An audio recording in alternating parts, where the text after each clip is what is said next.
Hi guys, good morning. இன்றைக்கி நம்ம set 7 பார்க்க போகிறோம். ஸோ இது ஒரு ஃப்ளோவாக பார்த்துட்டு இருக்கிறவங்களுக்கு சொல்லிடுறேன். செட்டு 6 வந்துட்டு ரிவிஷன் வீடியோவாக நான் கொண்டு வர முடியல.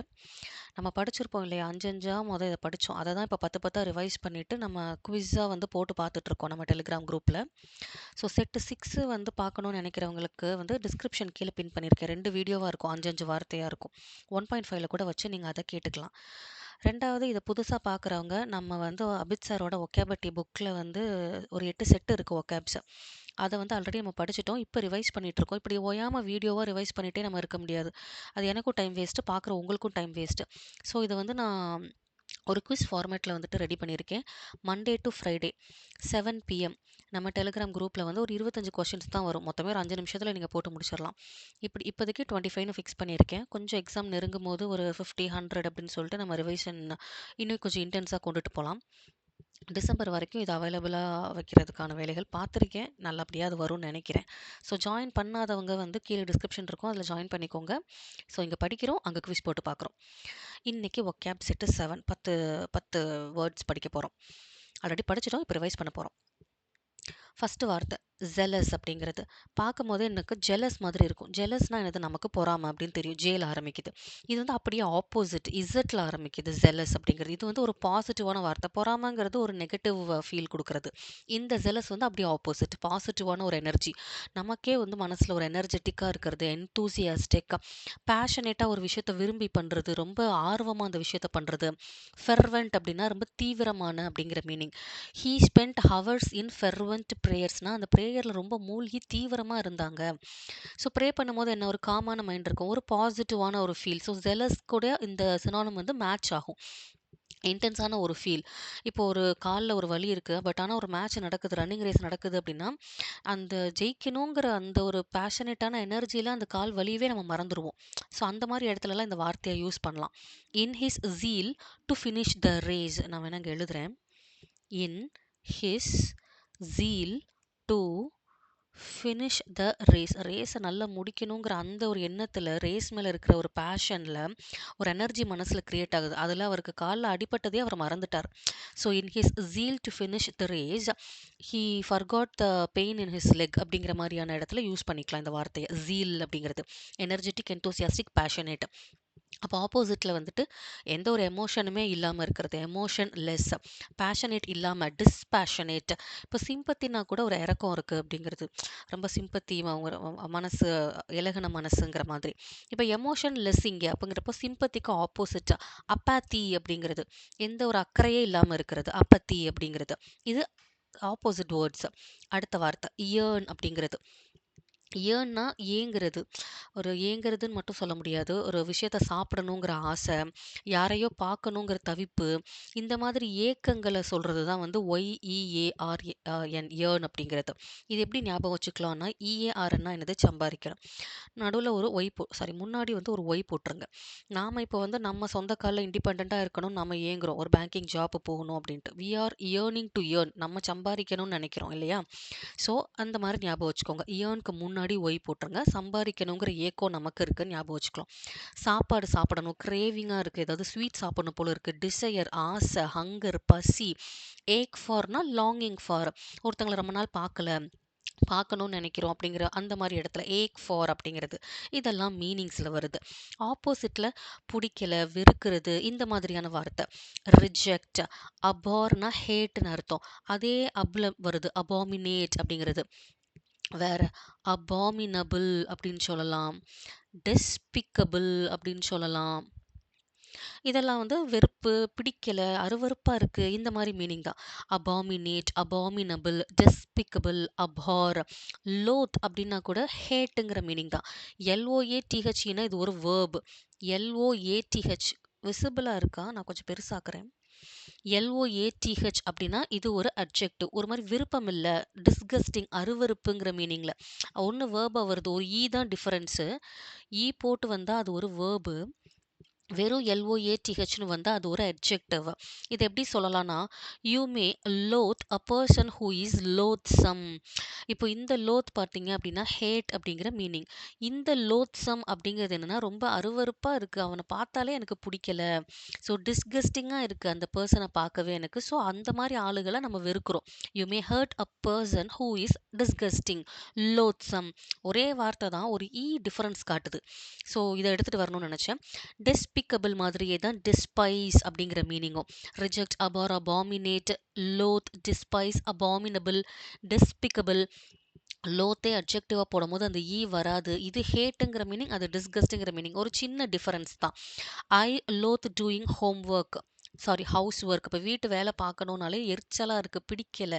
ஐ ஹேட் டூயிங் ஹவுஸ் ஒர்க் அப்படிங்கிறதுக்கு யூஸ் பண்ணலாம் இந்த வார்த்தைய. I despise him for trying to, என்ன எழுதியிருக்கேன்னு எனக்கே அண்டர்ஸ்டாண்ட் ஆகலையே. வேகமா ஏதோ எழுதியிருக்கேன். I despise him for lying to me. என்கிட்ட பொய் சொல்லிட்டான், அதனால நான் அவனை வெறுக்கிறேன். டிஸ்பைஸ் அப்படிங்கிறது என்னது? Hate. I hate him for lying to me. என்கிட்ட பொய் சொல்லிட்டனால நான் வெறுக்கிறேன் அப்படிங்கிற மீனிங். அடுத்த வார்த்தை வை அப்படிங்கிறது. ஐயோ ஜெயிக்கலைன்னா நம்மளை வஞ்சிருவாங்கடா. அந்த வஞ்சிருவாங்கன்னு தமிழில் சொல்லுவோம், வை வஞ்சிருவாங்க அப்படின்னு. அப்போ எதில் ஜெயிக்கலைன்னா? போட்டியில். ஸோ வைங்கிறது ஒரு போட்டி கூட நம்ம கனெக்ட் பண்ணணும்னு ஞாபகம் வச்சுக்கலாம். போட்டி. Face off challenge. இப்போ கடைசி சேலஞ்ச் வந்துச்சு. 2 பேருக்கும் ஃபேஸ் ஆஃப் சேலஞ்ச் இருக்குன்னா 2 பேருக்கும் போட்டி இருக்கு. கன்டென்ட். இவங்க தான் பார்ட்டிசிபென்ட், இவங்கனால தான் கண்டென்டர் அப்படின்னு சொல்லுவாங்க. போட்டியாளர்கள். ஸோ கண்டென்ட்டுங்கிற வார்த்தை. கான்டெஸ்ட். இது ஒரு கேம் கான்டெஸ்ட். இது ஒரு ஆர்கனைஸ் பண்ணுவாங்க இல்லையா கான்டெஸ்ட், குட்டி குட்டி கேம் எல்லாம். இப்போ நம்ம இந்த சரவணா ஸ்டோர்லாம் போனோம்னா குட்டி குட்டி கான்டெஸ்ட் எல்லாம் நடத்துவாங்க. ஸோ அந்த மாதிரி கான்டெஸ்ட்னா ஒரு போட்டி நடக்கிறது. கண்டெண்டர்னா ஒரு போட்டியாளர். ஸோ கண்டென்ட்னு வச்சுக்கலாம். லாக் ஹார்ன்ஸ்ங்கிறது ஒரு இடியம். இது என்னன்னா, ஆம், எப்படி சொல்றது லாக் ஹார்ன்ஸை? ஒரு ஒன்று வேணும்னு சொல்லி ஒரு இதுக்காக சண்டை போடுறது. இப்போ நான் ஒரு எக்ஸாம்பிள் எழுதியிருப்பேன், அதை வச்சு நான் உங்களுக்கு சொல்கிறேன். எங்கே எழுதியிருக்கேன்? இந்த ஆரோ போட்டிருக்கேன்ல. Drug companies are locking horns in a legal battle over a patent. ஒரு பேட்டன்ட் அவங்க வாங்கணுங்கிறதுக்காக ஒரு லீகல் பேட்டில் சண்டை போட்டுக்கிட்டு இருக்காங்க யாரு கூடயோ. இது எங்களுக்கானது, இது எங்களுக்கு தான் இந்த பேட்டன்ட் சேரணும், இது எங்களோட சொத்து, நாங்க கண்டுபிடிச்சதுங்கிற மாதிரி. லாக்கிங் ஹார்ன்ஸ் அப்படிங்கிறது என்னன்னா, இறுக்கி பிடிச்சி சண்டை போடுறது. இது எனக்காகன்னு ஹோல்டு பண்ணி இருக்கிறது. To fight with someone. எதுக்காகவோ சண்டை போடுறது. இங்கேயுமே சண்டை போடுறது தான், போட்டி. இப்படி நம்ம லீகலி பேசும்போது இந்த மாதிரி வார்த்தை லாக்கிங் ஹார்ன்ஸுங்கிற இடியமா நம்ம இதை யூஸ் பண்ணலாம். வை அப்படிங்கிறது வஞ்சிருவாங்க. ஏன்னா போட்டியில நம்ம ஜெயிச்சிடணும், இல்லைன்னா நம்ம திட்டு வாங்கிடுவோம் அப்படின்னு ஞாபகம் வச்சுக்கலாம் வைங்கிற வார்த்தையை. The athletes are vying to win the championship. பயங்கரமாக போட்டி போடுறாங்க. தே ஆர் வையிங், போட்டி போடுறாங்க. எதுக்கு? சாம்பியன்ஷிப்பை வின் பண்ணுறதுக்கு. அப்போ ஆப்போசிட்டில், ஏன்னா வின்லாம் பண்ணலங்க, நான் சரணடைஞ்சிடுறேங்க, அப்படியே வெள்ளை கொடி காட்டுற மாதிரி சரண்டர் ஆயிடுறது. ஈல்டு. நமக்கு தெரிஞ்சது ஒரு ஈல்டு, கிராப்லேருந்து ஈல்டு ப்ராஃபிட் கிடைக்குதுல்ல, அது ஒரு ஈல்டு. இந்த ஈல்டு என்னன்னா, நம்ம கம்ப்ளீட்டாக அவங்க சைடு விழுந்துடுறது. ஓகே அப்படின்னு. இப்போ என்ன சொல்றது? He finally yielded to their demand. யாரோ ஒருத்தவங்க இது இப்படித்தான் சொல்றாங்க, முடியாது முடியாதுன்னு சொல்லிட்டு இருக்காங்க. கடைசி ஒரு வழியே இல்லை, சரிங்க உங்க டிமாண்டுக்கு நான் ஒத்துக்கிறேங்க, நீங்க என்ன நினைக்கிறீங்களோ அப்படியே பண்ணுங்க அப்படின்னு நம்ம அவங்க சைடு விழுந்துடுறது. So finally yielded to their demand. அந்த மாதிரி இடத்துலையும் ஈல்டுங்கிற வார்த்தை யூஸ் பண்ணலாம். கன்சீட், சக்கம்ப், இதெல்லாம் ஆன்டனிம்ஸ் ஆஃப் வை. போட்டி போடுறதுக்கு ஆப்போசிட். நிதானம் ஆயிடுறது, சரண்டர் ஆயிடுறது, போதும்பா சாமி அப்படின்னு விடுறது. சக்கம்னா கூட சரண்டருங்கிற மீனிங் தான். சக்கம்பு கூட சரண்டர் தான். Surrender, succumb, yield, concede. Yield, concede சேர்த்து சேர்த்து படிக்கும் போது நமக்கு ஞாபகம் வந்துடும். அடுத்த வார்த்தை வேகர் அப்படிங்கிறது வேஜஸ். இப்போ நம்ம கூட வேஜ் ரிவிஷன் சொல்லுவாங்க. என்னது? காசு, சம்பளம் ஏத்துறது. ஸோ அது கூட ரிலேட் ஆனது தான் வேஜர் அப்படிங்கிறது. இது என்னன்னா, நம்ம காசு சம்பாரிச்சதை கொண்டு போய் கேம்பிளிங், சீட்டாடி, இந்த மாதிரி பிட் வைக்கிறது, அவன் ஜெயிச்சிருவான். அந்த குதிரை ரேஸ் எல்லாம் கொண்டு போய் காசை இழக்கிறது. இந்த மாதிரி இடத்துல யூஸ் பண்ற வார்த்தை வேஜர் அப்படிங்கிறது.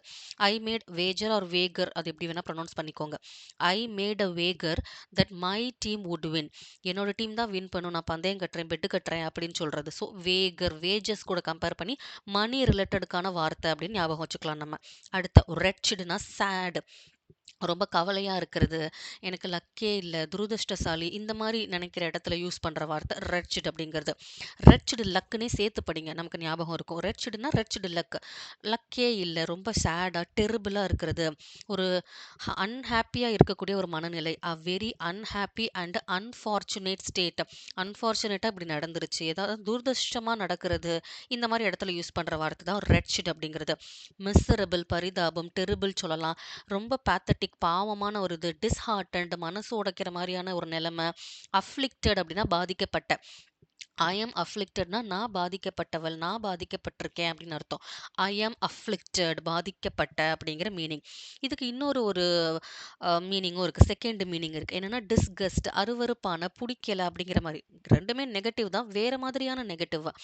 டிஸ்கிரேஸ்ஃபுல், டீப்ளோரிங் அப்படின்னா டிஸ்லைக்டு அப்படிங்கிறது தான், பிடிக்கலங்கிறது தான். டிஸ்லைக்கு தான் டீப்ளோரிங். டிஸ்லைக், டீப்ளோரிங். நமக்கு ஒண்ணு புடிக்கல, தப்பா இருக்கு அப்படின்னா தான் கோர்ட்லலாம் சொல்லுவாங்க. கண்டனம் தெரிவிக்கிறோம். இதெல்லாம் சரி கிடையாதுங்கிற மாரி. ஸோ கண்டெம்னபிள். நமக்கு புடிக்கல. ஸோ கண்டெம்னபிள் அப்படிங்கிற வார்த்தை ஞாபகம் வச்சுக்கலாம். கான்டெம்ப்டிபிள் கண்டெம்னபிள் மாரியே இருக்கு. CONTEMPTIBLE. கான்டெம்ப்டிபிள்னா ரொம்ப இழிவான, புடிக்கல, சரியில்லாத, ரொம்ப கேவலமான இந்த மாதிரியான வார்த்தைக்கெல்லாம் கான்டெம்ப்டிபிள் யூஸ் பண்ணலாம். கண்டெம்னபிள், ரெப்ரிஹென்சிபிள் இதெல்லாம் ஆப்போசிட்ஸ். சாரி, இது ஆப்போசிட்ஸ் இல்ல. இன்னொரு மீனிங் ஆஃப் ரெட்ச்டு.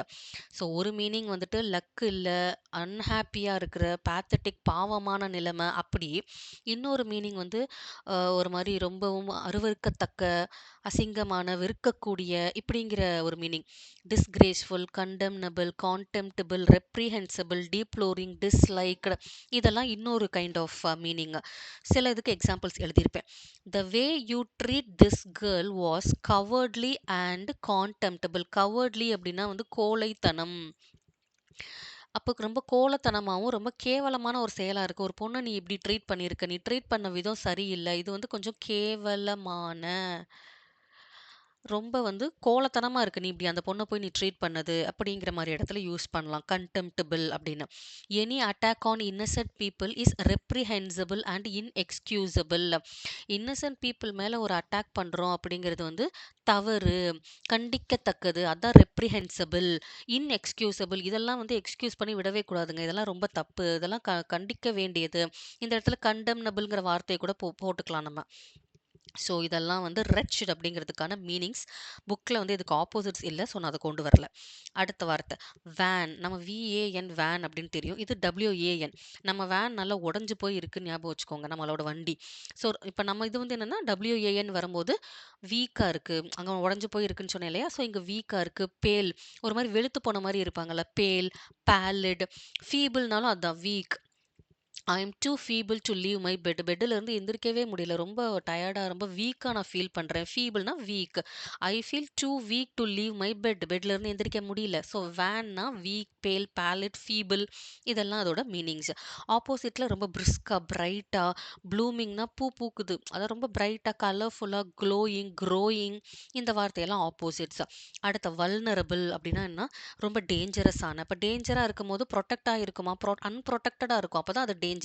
அன்கார்டட், அன்ஃபார்ட்டிஃபைடு. ஃபார்ட்டிஃபைடு எப்படி ஞாபகம் வச்சுக்கலாம் அப்படின்னா, ஃபோர்ட்னா கோட்டை. கோட்டை சுவர் இருந்துச்சுன்னா பாதுகாப்பாக இருக்கும். அன்ஃபார்ட்டிஃபைடு அப்படின்னா பாதுகாப்பு இல்லாத, நல்ல டிஃபென்ஸ் எதிர்த்து நிற்கிறது. டிஃபென்ஸ்லெஸ் அப்படின்னா எதிர்த்து நிற்க முடியாத டேஞ்சரஸான நிலைமை, வல்னரபிளான நிலைமை. ஸோ இதெல்லாம் சினானிம்ஸ் ஆஃப் வல்னரபிள். அப்போ ஆப்போசிட்டில் வந்து நல்ல ஷீல்டு போட்டு ப்ரொடெக்ட் பண்ணி இருக்கிறது, ஷீல்டட், கவர்ட் பண்ணி இருக்கிறது. ரெசிலியன்ட் எதிர்த்து நிற்கிறது. இப்போ கூட சொல்லுவாங்க நிறைய கிளைமேட் ரெசிஸ்டன்ட் கிராப்ஸ்னால் கிளைமேட்டை எதிர்த்துமே அது நல்லா வளரும். ரெசிஸ்டன்ட் அதே மாதிரி தான் இந்த ரெசிலியன்ட் அப்படிங்கிறது. அதுக்கு தான் இங்கே எழுதியிருப்பேன் கிளைமேட் ரெசிஸ்டன்ட் கிராப்ஸ்னு. வேக வேகமாக இது எழுதியிருக்கேன், அதனால தான் கொஞ்சம் புரிய மாட்டேங்குது. பட் நான் சொல்கிறது புரியும்னு நினைக்கிறேன். அடுத்த வார்த்தை டென்னேஷியஸ் அப்படிங்கிறது என்னென்னா, எனக்கு டென்ட்டுன்னு ஞாபகம் வரும் இதை பார்த்தாலே. டென்னேஷியஸ்னால் டென்ட். ஒரு டென்ட் கட்டுறோம், ஒரு ட்ரெக்கிங் போகும்போது எப்படி கட்டுவோம், நல்லா ஸ்ட்ராங்காக கட்டுவோம் இல்லையா. அது வந்து எவ்வளோ பெரிய காத்துக்கும் அசையாம இருக்கணும். அந்த அளவுக்கு ஸ்ட்ராங்கா கட்டுவோம். ஸோ ரொம்ப ஃபர்மா இருக்கிறது. நான் சொன்னேன்ல ஸ்ட்ராங்கா இருக்கும். காத்துக்கு ஷேக் ஆவக்கூடாது. அன்ஷேக்கபிள். பெர்சிஸ்டென்ட் அப்படின்னா கன்சிஸ்டென்ட்டா விடாப்புடியா ஒரு விஷயத்த நம்ம செய்றோம். கன்சிஸ்டென்ட், பெர்சிஸ்டென்ட் அசைக்க முடியாது. அன்ஷேக்கபிள். டாட்ஜ்டு இந்த வார்த்தைய நான் அடிக்கடி நான் சொல்லுவேன். டாக் வேணும்னு சின்ன பிள்ளைங்க அடம் பிடிக்கிறாங்க நம்ம வீட்ல அப்படின்ட்டு. டாட்ஜ்டு. ஸோ டெனேஷியஸ்க்கு டாட்ஜ்டு. ரெசல்யூட் இப்ப நம்ம ஒரு ரெசல்யூஷன் எடுக்கிறோம். அதுல ரொம்ப தீவிரமா கன்சிஸ்டன்ட்டா அத நம்ம பண்ணுவோம். அப்ப ரெசல்யூஷன், ரெசல்யூட் ஒரு ரெசல்யூஷன் எப்படி இருக்கும்? ரொம்ப ஃபர்மா, ஸ்ட்ராங்கா எடுப்போம். அப்ப ரெசல்யூட்ங்கிற வார்த்தை. ஆதரண்ட் அப்படின்னா இப்போ ஒரு பாலிசிய கடைபிடிக்கிறாங்க. இல்லன்னா ஒரு ஒரு பொலிட்டிக்கல் பார்ட்டிய கடைபிடிக்கிறாங்கன்னா, அதுக்கு ரொம்ப விசுவாசமா இருப்பாங்க. அவங்க தான் எல்லாங்கிற மாதிரி அந்த கொள்கைகள ஃபாலோ பண்றவங்க. ஸோ ஆதரண்ட் பெர்சன் அப்படின்னு சொல்லுவாங்க. அன்வேவரிங் அசைக்க முடியாதுங்கிற மீனிங் தான். வேவிங்னா இப்ப கைய ஆட்டுறோம், டாட்டா சொல்றது கூட வேவிங் தான். அன்வேவரிங்னா அப்படி அசையாம கைய ஆட்டாம அப்படி இருக்கிறது. ஸோ எல்லாமே என்னது ஸ்ட்ராங்கா அப்படியே நிலைச்சு நிக்கிறதுங்கிற மாரி மீனிங். டெனேஷியஸ். அதனால தான் நான் டென்ட்டுங்கிற வார்த்தைய வந்து ஞாபகம் வச்சுக்கிறதுக்கு வச்சுக்கிட்டேன். டெனேஷியஸ்னா tent. So firm, unshakable, persistent, dogged, resolute, adherent, unwavering. அப்போ எக்ஸாம்பிள்ஸ் கொஞ்சம் இருக்கு. I was impressed by his dogged determination to succeed. ஜெயிக்கணுங்கிற அவனோட அந்த பிடிவாதமான வெறிய பார்த்து நான் இம்ப்ரெஸ் ஆயிட்டேன். I was impressed. அடுத்து, he is a firm sorry guys. He is a firm adherent of the anti-smoking campaign. அந்த கேம்பெயினோட தீவிரமான ஃபாலோவர் இவரு. அந்த கொள்கையை நல்லா ஃபாலோ பண்றவரு. ஃபர்ம் இந்த வார்த்தை வந்துருச்சா ரொம்ப ஸ்ட்ராங்கான ஆளு. ஸ்ட்ராங்கா அந்த கொள்கையை ஃபாலோ பண்ற ஆள். அதனால தான் ஃபர்ம் adherent அப்படிங்கிறது. அடுத்து, she remained resolute in her resolution. அவ ஒரு ரெசல்யூஷன் எடுத்திருக்கா. அதுல ரொம்ப ஸ்ட்ராங்கா இருக்கா, ரெசல்யூட்டா இருக்கா. அப்ப நான் மேல சொன்ன எல்லா எக்ஸாம்பிளுமே கீழே. அப்ப ஆப்போசிட் என்னது? வேணாம்ப்பா இதெல்லாம் எனக்கு சரி வராதுப்பா. நான் சரண்டர் ஆயிடுறேன்ப்பா. நான் குவிட் பண்ணிடுறேன். எனக்கு வேண்டாம் இது. இந்த வேலையே எனக்கு வேணாம். இந்த மாரி சொல்றது. குவிட் பண்றது, சரண்டர், ஈல்டிங். இப்ப இதுக்கு முன்னாடி நம்ம பார்த்தோம் இல்லையா? எதுக்கு பார்த்தோம்? போட்டி போடுறதுல இருந்து விட்டுறது. சரண்டர், சக்கம் அதெல்லாம் பார்த்தோம். அதெல்லாம் இங்க நம்ம போட்டுக்கலாம். ஹெசிஸ்டன்ட் ஸ்ட்ராங்கா பண்ணாம தயங்கி தயங்கி ஹெசிடேட் பண்ணிட்டே இருக்கிறது. வேவரிங் அங்க அன்வேவரிங் பார்த்தோம் இல்லையா? அப்ப இங்க வந்துட்டு வேவரிங். ஈல்டு, கன்சீடு மேல பார்த்ததெல்லாம் சக்கம் இதெல்லாமே நம்ம போட்டுக்கலாம். ஃப்ளக்சுவேட் அப்படின்னா என்னது? இப்போ கரண்ட்டுமே இங்கிட்டும் அங்கிட்டுமா போயிட்டுருக்கும். நிலை இல்லாம ஃப்ளக்சுவேட் ஆயிட்டே இருக்குன்னு சொல்றது. நிலை இல்லாம இருக்கிறது. அதான் வாசிலேட்டிங்னா ஃப்ளக்சுவேட்டுங்கிற மீனிங் தான். Vacillating, fluctuating. She has vacillated on this issue. ஒரு பிரச்சனை போயிட்டுருக்கு. அதுல அவ இந்த சைடும் நிக்கல, அந்த சைடும் நிக்கல. ஒரு மாரி 2 சைடுமே பேசிட்டு இருக்கா. இங்கிட்டு அங்கிட்டுமா மாறிக்கிட்டு இருக்கா. வாசிலேட்டட், ஃப்ளக்சுவேட் ஆயிட்டே இருக்கா. இப்படிங்கிற இடத்துல யூஸ் பண்ணலாம். அடுத்து, ட்ரையல் அப்படின்னா தடம். ஒரு ட்ராக்ல போறோம். நம்ம ட்ரையல் அப்படின்னா தடம். இன்னொன்னு ட்ரையல் பார்க்குறது, போட்டு பார்க்குறேன் எனக்கு சரியா இருக்கான்னு. இப்ப நம்ம போட்டு பார்த்தா அந்த தடம் அப்படின்னு ஞாபகம் வச்சுக்கலாம். ஸோ ஒரு பாத்வே, நம்ம நடக்கிற ட்ராக்கு, ஃபுட் பிரிண்ட்ஸு, கால் பதம், கியூல வரிசையா நிக்கிறோம். அது ஒரு தடம் கிரியேட் ஆகுது. அப்படி ஞாபகம் வச்சுக்கலாம். ஒரு ஸ்ட்ரிங் வயர் வச்சு பண்றோம். ஸ்ட்ரீம் அப்படின்னா இப்ப தண்ணி ஓடுது அந்த பாதை ஞாபகம் வச்சுக்கலாம். ஒரு செயினு, சேஸ் அப்படின்னா ஒருத்தங்க பின்னாடியே நம்ம ஓடி சேஸ் பண்ணி போறது, ஃபாலோ பண்றோம். அப்ப அது ஒரு தடம் நமக்கு. பர்ஸ்யூ ஃபாலோ பண்றோம். இப்ப நான் ஐ பர்ஸ்யூட் மை ட்ரீம்ஸ். என் கனவ நான் ஃபாலோ பண்றேன்.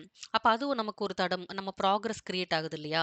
ஸோ இந்த மாரி தடம் அப்படிங்கிற இடத்துல எல்லாம் string, stream, chain, chase, pursue எல்லாமே யூஸ் பண்ணலாம். இப்ப எக்ஸாம்பிளுக்கு ஒண்ணு எழுதியிருக்கேன். Police pursued the car at high speed. Police ஏதோ ஒரு கார ஃபாலோ பண்ணி போகுது. அப்ப அங்க ஒரு தடம் நமக்கு கிரியேட் ஆகுது. ஒரு ஹை ஸ்பீட்ல. ஃபாலோ, பர்ஸ்யூ அப்படிங்கிறது. கடைசி வார்த்தை. ரொம்ப வேகா இருக்குங்க. படிக்கவே பிடிக்கல. ஏன் வேகா இருக்கு? நெறைய இருக்கும். புரியாது. So vague, unclear, uncertain, cloudy மேகமா இருந்தா நமக்கு வந்து சரியா தெரியாது.